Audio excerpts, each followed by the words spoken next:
کوئٹہ میں یوم مئی کی مناسبت سے مختلف مزدور تنظیموں کی جانب سے ریلیوں کا انعقاد کیا جا رہا ہے۔ دوسری جانب سڑک کنارے بیٹھے مزدور ایک وقت کی روٹی کے لیے بھی پریشان ہیں۔ کوئٹہ میں ان مزدوروں کا احوال بتائیں گے فرید اللہ خان۔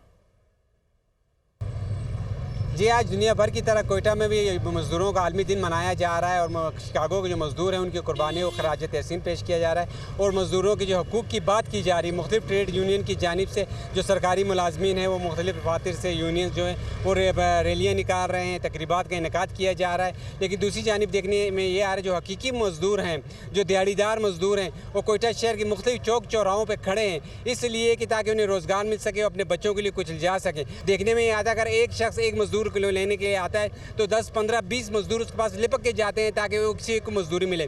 اس وقت میرے ساتھ باچا خان چوک پر ایک مزدور موجود ہے۔ ہم لوگوں میں اتنا وہ ہمت نہیں ہے مزدوروں میں، ہم لوگوں کا ہمت جو ہے نا یہ بڑے سرمایہ داروں نے بالکل چھینا ہوا ہے نا، ہم کو گورا کیا ہے۔ 2 ٹائم کا روٹی تو ابھی مشکل ہے، 1 ٹائم کا روٹی خدا کی قسم ابھی ہم لوگوں کو لیے نہیں مل رہا ہے۔ 1 ٹائم کا روٹی اگر ادھر ایک مزدور لینے کے لیے آئے ہوئے نا، یہ ادھر ایک کے بجائے 100 مزدور اس کے اوپر کٹا جاتا ہے نا۔ جی، ان کا یہ کہنا ہے کہ جہاں 2 ٹائم کی روٹی کی بات کریں، 1 ٹائم کی روٹی بھی مل جائے تو بہت بڑی غنیمت ہے۔ ہمارے ملک کے، ہمارے شہر کے جو بڑے سرمایہ دار ہیں وہ ان کے حقوق غصب کر رہے ہیں اور ساتھ ساتھ دیکھنے میں ہزاروں مزدور ایسے بھی ہیں کوئٹہ شہروں میں جو مختلف دکانوں میں، مختلف کارخانوں میں کم اجرت پہ کام کر رہے ہیں لیکن ان کی آواز اٹھانے والا کوئی نہیں ہے۔ جی۔